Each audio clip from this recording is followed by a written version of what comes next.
Welcome back, guys. It's your host, Jeff. And thank you, guys. If for anyone new watching, thank you for watching. This is the Calisthenic Hub. I have Cory, all the way from England, I believe, if I'm not mistaken. Yeah.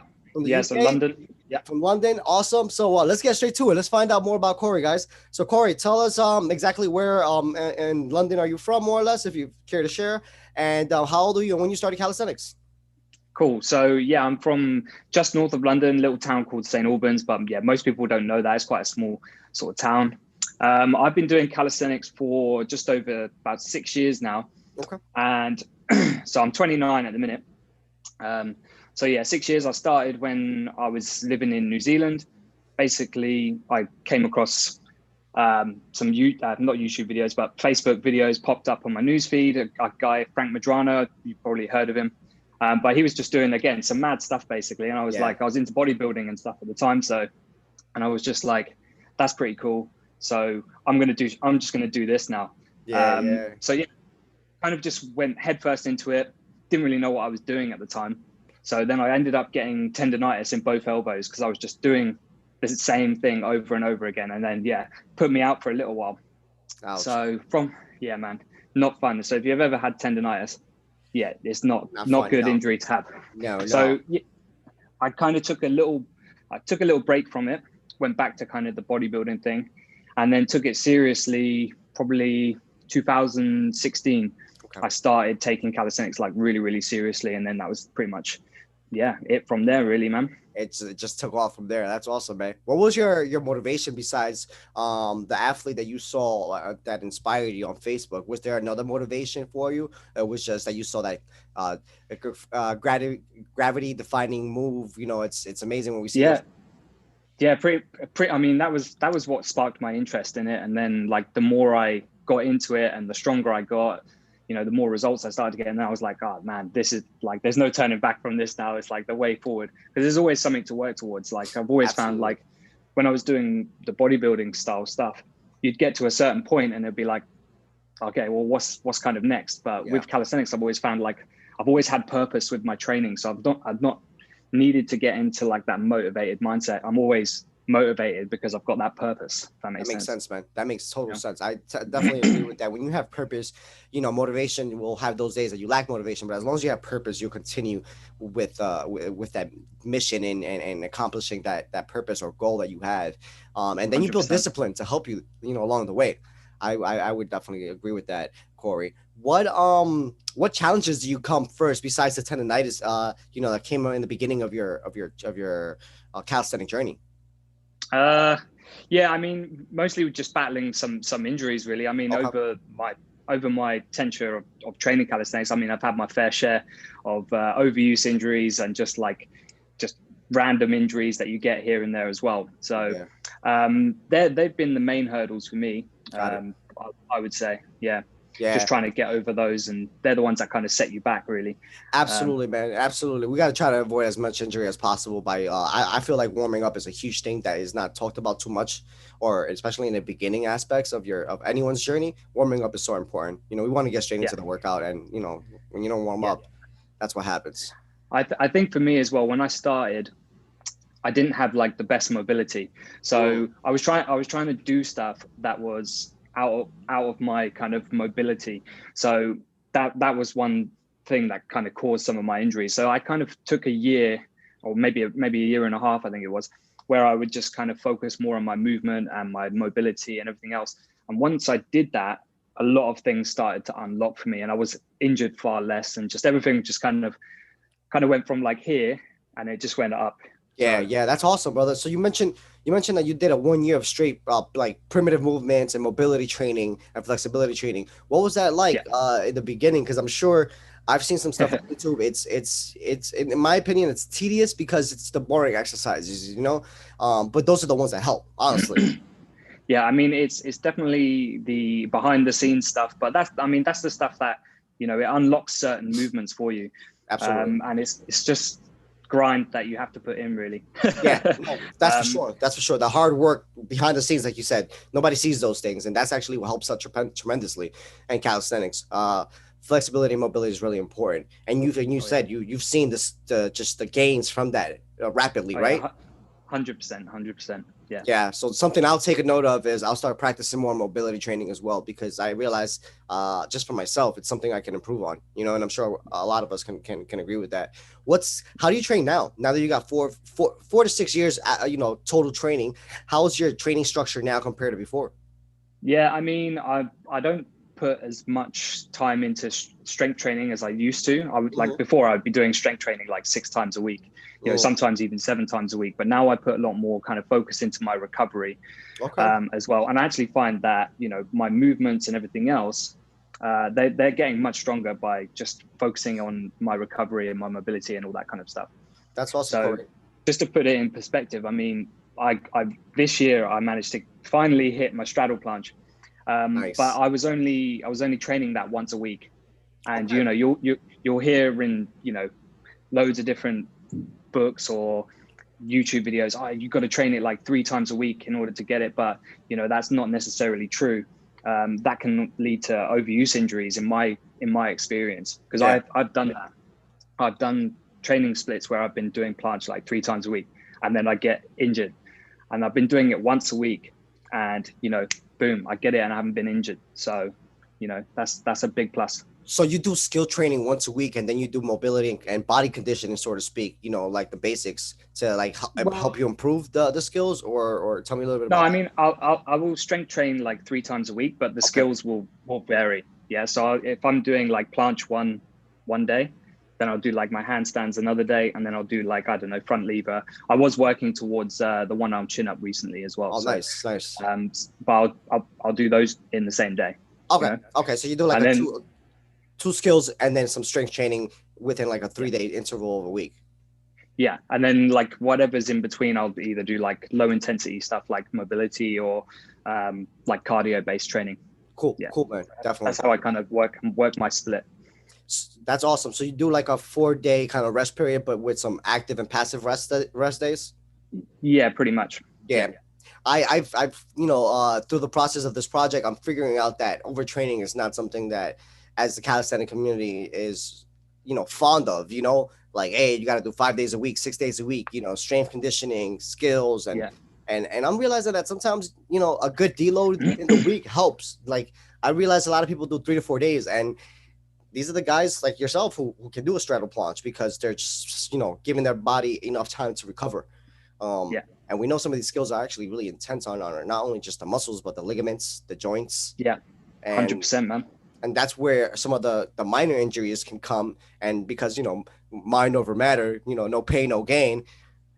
And you can further damage whatever current injury you may have, or lesions, should I say, or it's horrible, man. I learned the hard way myself. The thing is, it's quite hard as well. When you're chasing skills and you're seeing a lot of progress, the tendency is I'm going to hammer it until I keep going. But then it gets to a certain point where things there's too much intensity, so the body just it just says no, I've had enough, sort of thing. Like a shutdown, pretty much. Yeah, for sure. Yeah, for sure. Yeah. What's your favorite exercise? I've experienced it myself, so I know exactly how that feels. Yeah, dude. There's days that, at least now that I'm restructuring my training, just because I feel like everybody has a different body. We all do, absolutely. So as a result of that, we should structure our training for us. Have a good base of what maybe you've seen online, or if you bought a program, but always tailor it to yourself, whether it's to previous injuries, current level, and stuff of that nature, I think. And I'm learning that now, that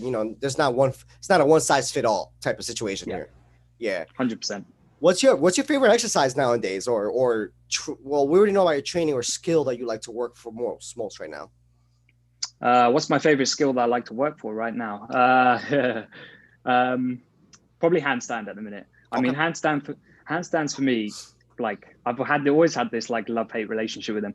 Like I see a bit of progress and then I'm loving them, and then all of a sudden I'll like, I don't know, I can't balance, I can't do something, and I kind of gave up on it.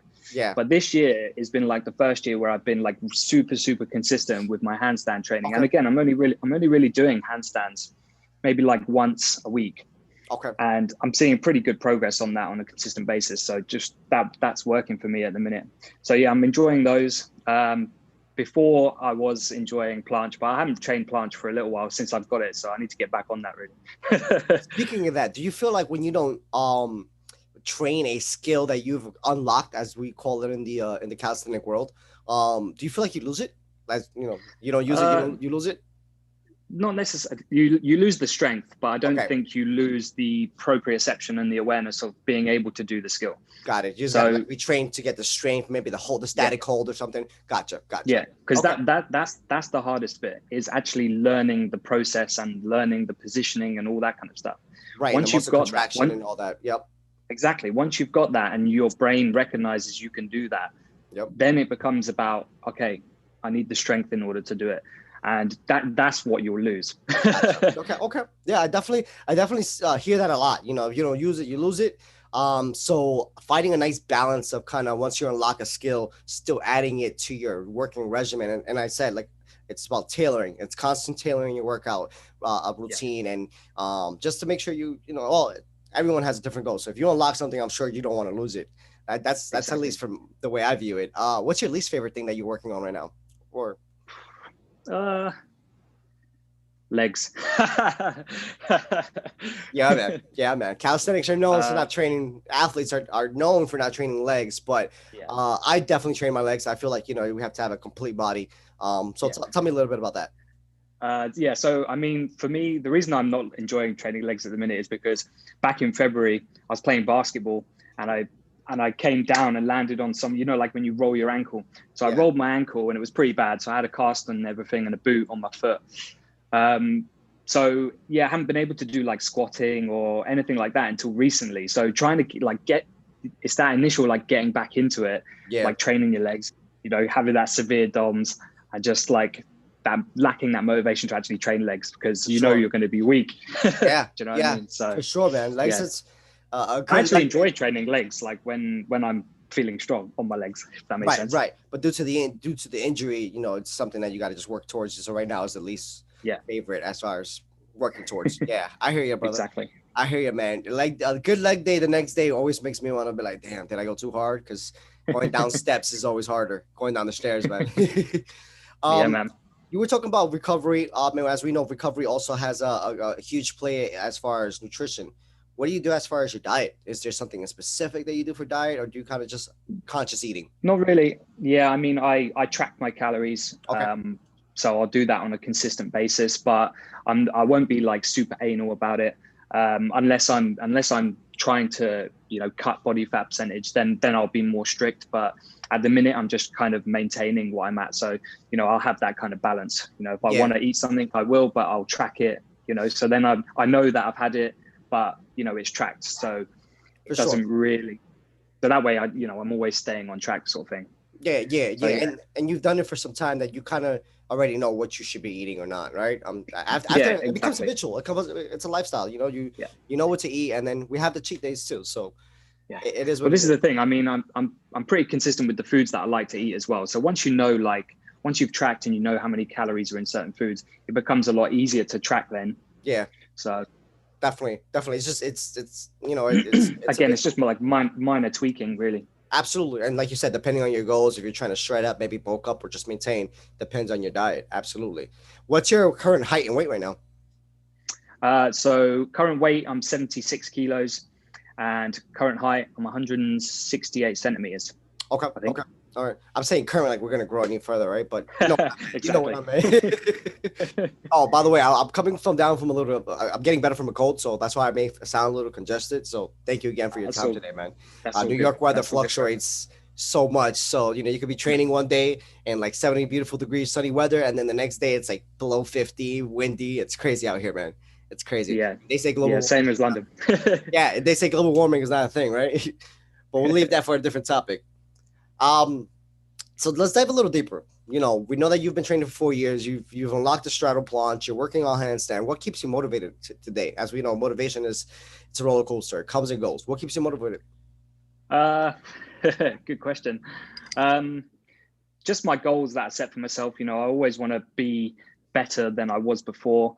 So even though I've achieved straddle planche, I'll regularly set new goals. So that was one of my goals, but now another goal to kind of stretch myself and push myself is obviously moving on to things like straddle planche push-ups and those kind of things. So, and what also motivates me is seeing other people do it as well. Yeah, So the fact that I see other people do it and go, well, okay, well, if they can do it, I can do it, you know? So I've absolutely. always had that kind of mentality, and I want to always want to push myself to get better. So that's what Definitely. kind of keeps me motivated, man. I set goals on a regular basis, and then, Yeah. yeah, go for it. I definitely agree with you, Corey. Calisthenics definitely gives you challenging moments, and it's always going to be challenging. No matter what you've mastered, you could always improve. I mean, you could always make it more challenging, difficult for yourself, safely, of Correct. course. And as we know, calisthenics helps build that mind-muscle connection. Do you feel like it's improved for you as well, and maybe other areas of your life? Uh, yeah, definitely. So it's definitely given me more discipline with things like my business. It's given me more focus. Yeah. Yeah, so it's definitely helped me outside of, just training. Right, the It's helped me physical with, aspect, right? yeah, exactly. It's also helped me mentally in terms of like, staying focused on, my business and all that kind of stuff. So Definitely, definitely. I've realized calisthenics is a discipline that carries on over to our actual lifestyles, and yeah, definitely. I've seen that transfer over, man. It's helped me out tremendously with also just like day to day stresses, you know. Yeah. I see a bar somewhere and I just want to just get at it and just do a couple pull ups, or if I'm really upset or something's bothering me, some push ups, man. Seriously, one will Yeah. put me tired to be stressed, so I'll be fine. I'll be fine. Yeah. It's kind of that, you've got, it gives you that mental clarity, because the thing is, you're taking that time away from your normal things that you're thinking Right, about. You've always got thoughts going on in the head. So when you think about something else and you just solely focus on that, like a calisthenics skill or something like that, you're taken away from that temporarily, and you're solely focusing on that. So yeah, it kind of gives you that clarity, man. I definitely get that. speaking of clarity, I recently did a 10-minute meditation, like kind of calming my mind before I started Hmm. my training, because it's something I've heard a lot through this project. Again, I'm learning so much through this project, from other people's experiences, their mistakes, and I try to learn a lot.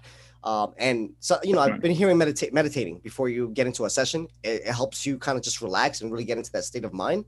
And dude, I realized that by doing so, my pull up it was pull day for me yesterday, and it got a little more explosive. I'm not sure if I just kept visualizing my pull up as I was Yeah. meditating, but when I got on that bar, bro, bar to chest, and I'm like, whoa, hold up.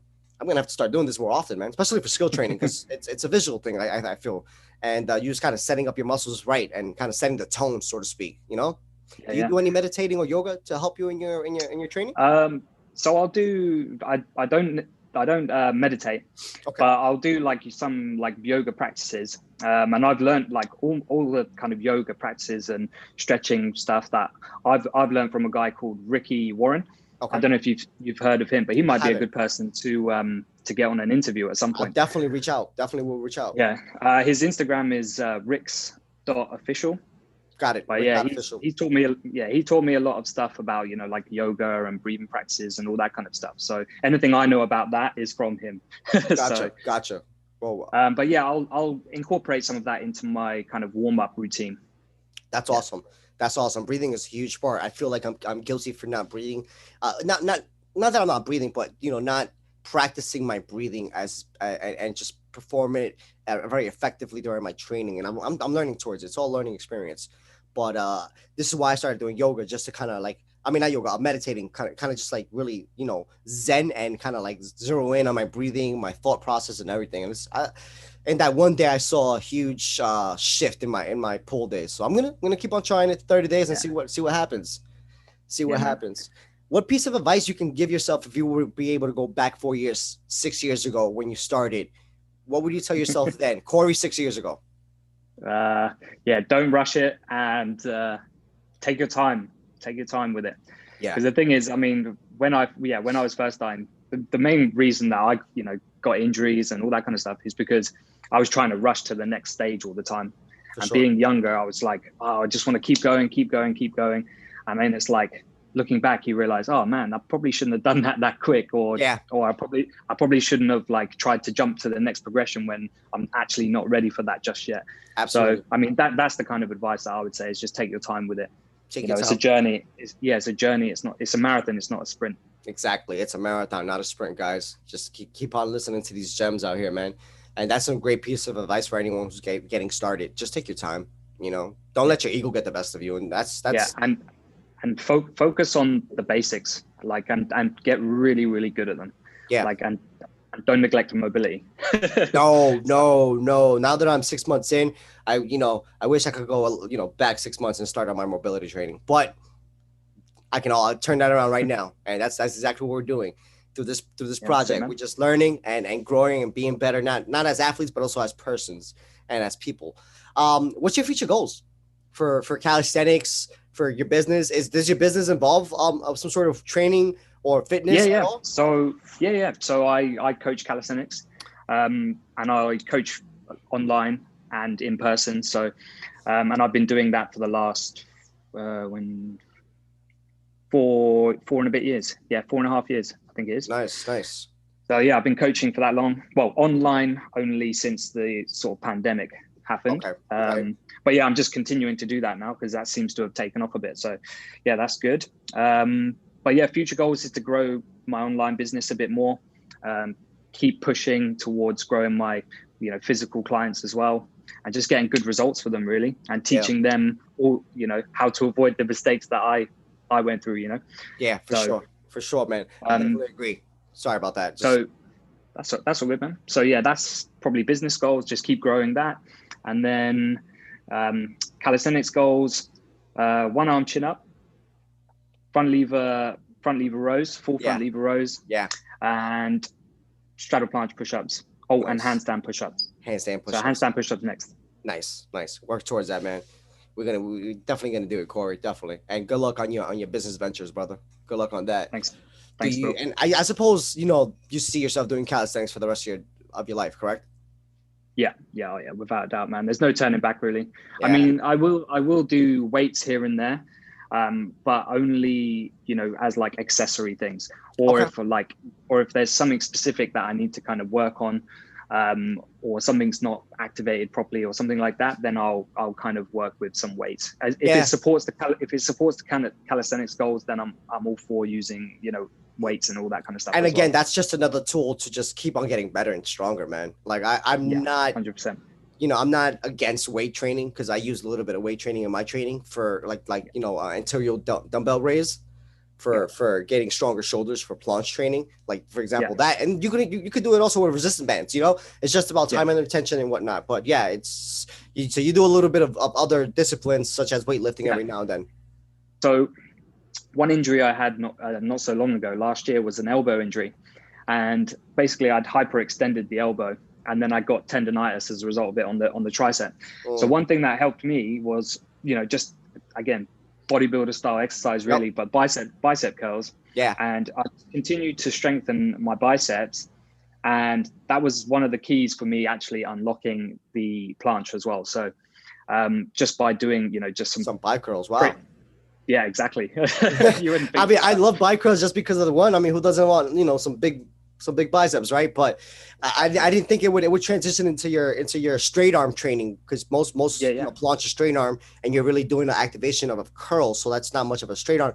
But I guess when you're doing the negative aspect, you're controlling the movement. So I can see how that would work, especially for a planche push up. That's definitely going to help out too. Absolutely. What do you think as a community or a sport we're missing, or can improve on? I don't know, man. I mean, I've been to a few kind of competitions here in the UK. Obviously, as the audience, or as a competitor? No, not as a competitor, just as an audience. Okay, gotcha. I'm not at that level yet. I had to ask. But yeah, I think obviously we need more awareness of the sport. Yeah. I mean, in the UK, it is growing. I feel like it's probably bigger in America than it is over here.